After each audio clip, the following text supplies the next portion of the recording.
ang pare naman inom sa yanikaon. Ang mga lima, ikaon yung amino, pare naman. Ang tubag na ko na, brother, nga etong mga apostoles, mga pare mo to, mo na sige mainom. Pare na siya mainom. Mo may labot naman yung pare to. Ano ito din ba sa, di ba? Oo. Puro lang na tubag ka ng mga kaisan. O yun, ito dali. Oo. Oo. Ha? Lagi ang kailangan tubag. O sige. Sa papikas-pikas sila ni tulog, mas lagi tulog, wala. Pikas-pikas, ha? Karena kung wala naman na. Kaya, sa punto na rin. Wala ito ikatubag. Ang explanation ni Darwin na nagrading galing naman siya nga lawas ko ni Kristo pagsabstan na nago niya. Pare naging na. Nga mo inang niyo ito pino, pare na kayo mga pasulis. Mga pare mo ito. Asa mo basa mga pasulis pare? Marcos 3:14. King James Version, He ordained well. Sato ba? Mga pare naging na, wala po itong mga ministero ko. Mga kayo. Apil mo mga ministero mo. Kabawas yun, ang ismi mo, ibaslan ka. Ang ismi, ibaslan. Oh. Ha? Ang mga apostoles, pare, unamin nyo man to. Isa, ang pare, minyo? Ang apostoles. Si Pedro naman ito yung namin nyo. Sa Mateo 8:14, nayugaman. Kung minyo si Apostol Pedro, nayasawa. Kasi may nga siya asawa sa. Kung naging ako katubag. Kung minyo si Apostol Pedro, siya asawa. Ulangan naman. Kaya ganyan pulo si Norwa. Dora may explanation eh. Hebreo 4:12. Eh si Cristo rin, nasa 2 Corinto 11 nga. Samaras ay ang si Cristo niyang ipakaslan.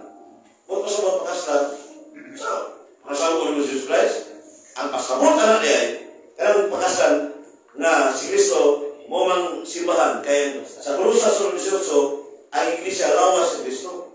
Episo 5:23. Kung pasabot na ang pare, hindi ko namin niya, ang simbahan ay silbi sa mga literal na asawa, biological. So muna nga, sa 1 Pedro 5:13, patapang sa 1 Pedro, my wife here in Rome. Yan siya explanation mo to. Church simbahan to. Asawa ka, tayo mo ng biological. Dili ka asawa ng biological. Muna pumunta na, counter ka, isi nga sa asawa. Hindi naman tubag. Huwag mo na yung basa sa. Hindi naman tubag. Ha? Si Marcos yung saan nga laganak ka na? Kisa? Marcos. Mo lagi. Kanang Biblia ko. Bisag litra po litra. Dagan na sala ang gini ba? Kanang litra po litra. Kinsa may unang pagitaan ni Kristo sa unang pagkabanaw. Maria Magdalena o si Virgin Maria? Tubag? Maria Magdalena. Ha? Kanya karon tinuod na dili. Sama Biblia. Kaya tao mo na niya ron. Ha?